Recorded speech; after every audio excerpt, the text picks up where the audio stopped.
नशा। मुंशी प्रेमचंद की एक कहानी। ईश्वरी एक बड़े जमींदार का लड़का था और मैं एक गरीब क्लर्क का, जिसके पास मेहनत मजदूरी के सिवा और कोई जायदाद ना थी। हम दोनों में परस्पर बहसें होती रहती थी। मैं जमींदारों की बुराई करता, उन्हें हिंसक पशु और खून चूसने वाली जोंक और वृक्षों की चोटी पर फूलने वाला बंझा कहता, पर जमींदारों का वह पक्ष लेता था और उसका पहलू कुछ कमज़ोर होता था, क्योंकि उसके पास जमींदारों के अनुकूल कोई दलील न थी। वह कहता कि सभी मनुष्य बराबर नहीं होते, छोटे बड़े हमेशा होते रहते हैं। लेकिन इस बात को मैं गलत ठहराता था। किसी मनुष्य या नैतिक नियम से इस व्यवस्था का औचित्य सिद्ध करना कठिन था। मैं इस बात विवाद की गर्मी में अक्सर तेज हो जाता और लगने वाली बात कह जाता, लेकिन ईश्वरी हारकर भी मुस्कुराता रहता था। मैंने उसे कभी गर्म होते नहीं देखा। शायद इसका कारण यह था कि वह अपने पक्ष की कमजोरी समझता था। नौकरों से वह सीधे मुंह बात नहीं करता था। अमीरों में जो एक बेदर्दी और उद्दंडता होती है, इसमें उसे भी प्रचुर भाग मिला था। नौकर ने बिस्तर लगाने में जरा भी देर की, दूध जरूरत से ज़्यादा गर्म या ठंडा हुआ, साइकिल अच्छी तरह साफ नहीं हुई तो वह आपे से बाहर हो जाता। सुस्ती या बदतमीजी उसे जरा भी बर्दाश्त न थी, पर दोस्तों से और विशेषकर मुझसे उसका व्यवहार सौहार्द और नम्रता से भरा हुआ रहता था। शायद उसकी जगह मैं होता तो मुझमें भी वही कठोरताएं पैदा हो जाती जो उसमें थीं, क्योंकि मेरा लोक प्रेम सिद्धांतों पर नहीं, निजी दशाओं पर टिका हुआ था। लेकिन वह मेरी जगह होकर भी शायद अमीर ही रहता, क्योंकि वह प्रकृति से ही विलासी और ऐश्वर्य प्रिय था। अब की दशहरे की छुट्टियों में मैंने निश्चय किया कि घर ना जाऊंगा। मेरे पास किराए के लिए रुपए ना थे और घर वालों को तकलीफ नहीं देना चाहता था।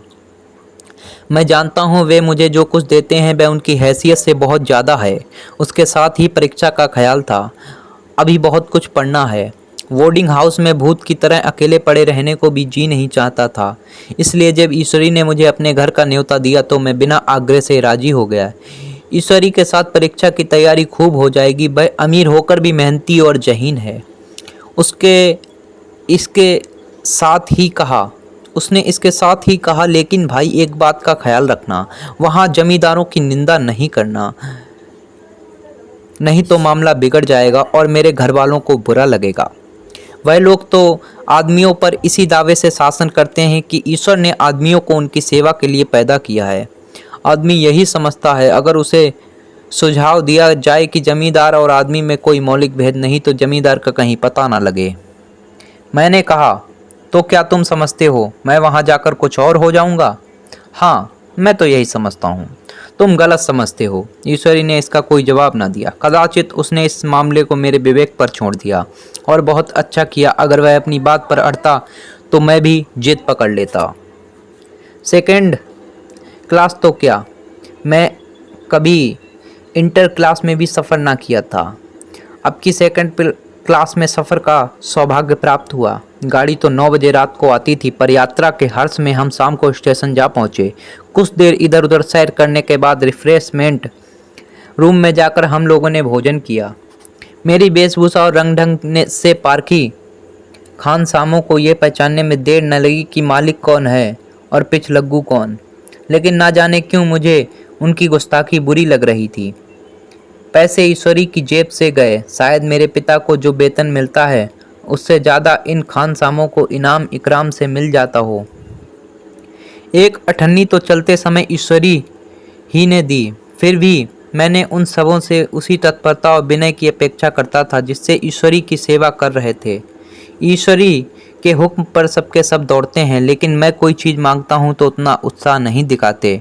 मुझे भोजन में कुछ स्वाद न मिला। ये भेद मेरे ध्यान को संपूर्ण रूप से अपनी ओर खींचे हुए था। गाड़ी आई, हम दोनों सवार हुए। खानसामों ने ईश्वरी को सलाम किया और मेरी ओर देखा भी नहीं। ईश्वरी ने कहा, कितने तमीज़दार हैं ये सब, एक हमारे नौकर हैं और कोई काम करने का ढंग नहीं। मैंने खट्टे मन से कहा, इसी तरह अगर तुम अपने नौकरों पर भी 8 आने का रोज़ इनाम दिया करो तो शायद इनसे ज़्यादा तमीज़दार हो जाएं। तो क्या तुम समझते हो ये सब केवल इनाम के लालच से इतना अदब करते हैं? जी नहीं, कदापि नहीं। तमीज़ और अदब तो इनके रक्त में मिल गया है। गाड़ी चली डाक थी। प्रयाग से चली तो प्रतापगढ़ जाकर रुकी। एक आदमी ने हमारा कमरा खोला। मैं तुरंत चिल्ला उठा, दूसरा दर्जा है, सेकंड क्लास है। उस मुसाफिर ने डिब्बे के अंदर आकर मेरी ओर एक विचित्र उपेक्षा की दृष्टि से देखकर कहा, जी हाँ। सेवक इतना समझता है, और बीच वाले वर्थ पर बैठ गया। मुझे कितनी लज्जा आई कह नहीं सकता। भोर होते होते हम लोग मुरादाबाद पहुँचे। स्टेशन पर कई आदमी हमारा स्वागत करने के लिए खड़े थे। 2 भद्र पुरुष थे, 5 बेगार। बेगारों ने हमारा लगेज उठाया। दोनों भद्र पुरुष पीछे पीछे चलते गए। एक मुसलमान था, रियासत अली, दूसरा ब्राह्मण था, राम हरक।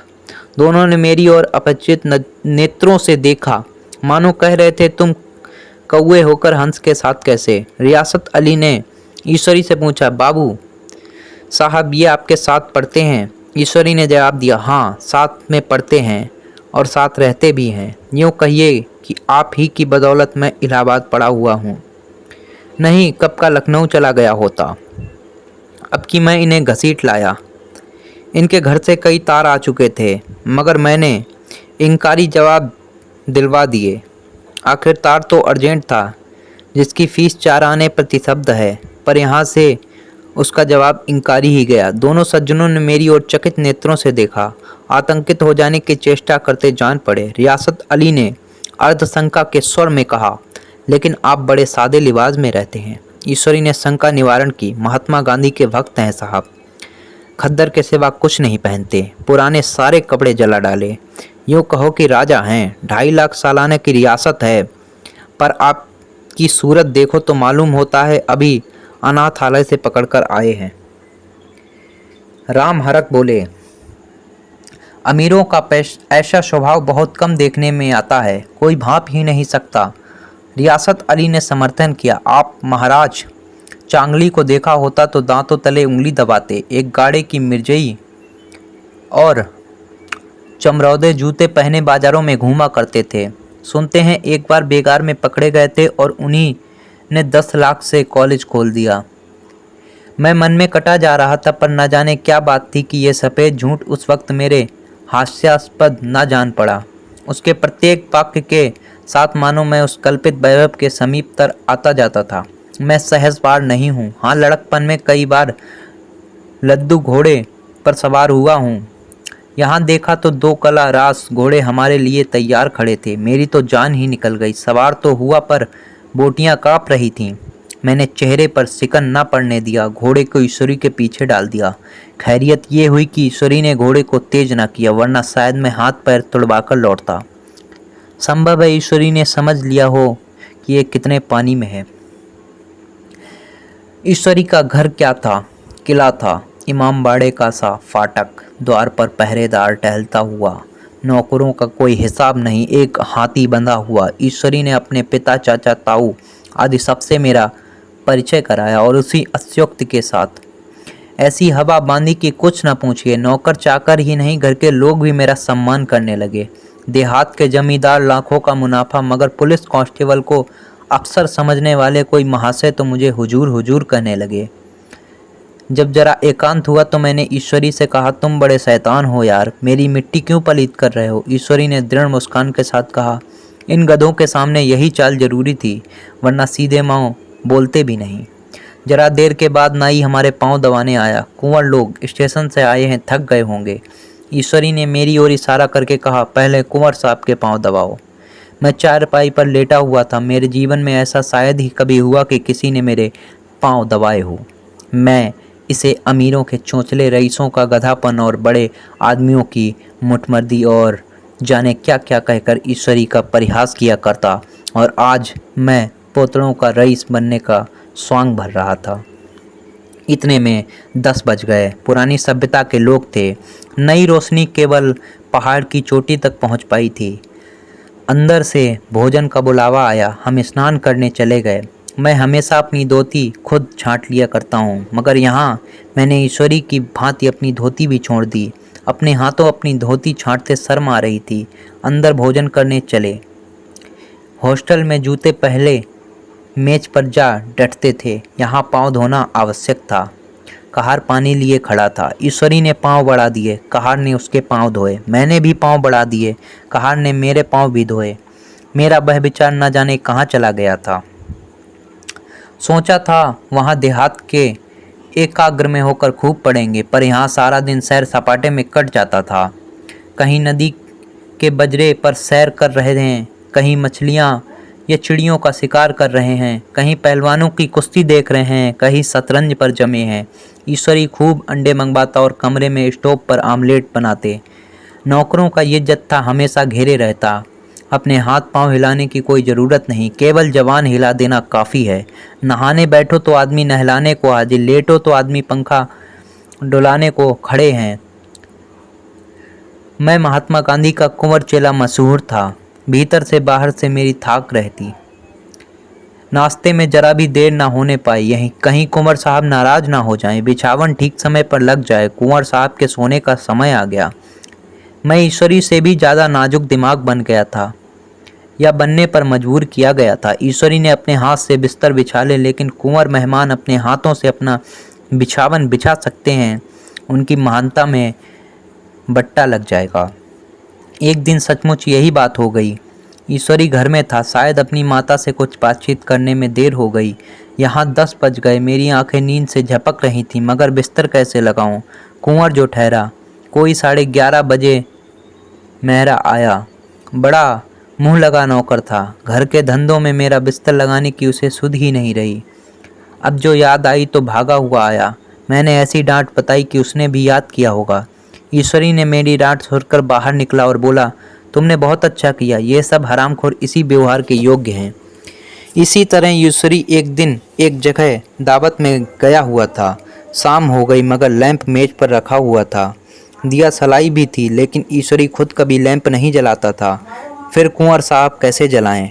मैं झुंझला रहा था। समाचार पत्र आया रखा हुआ था, जी उधर लगा हुआ था, पर लैंप नदारद। दैवयोग से उसी वक्त मुंशी रियासत अली आ निकले।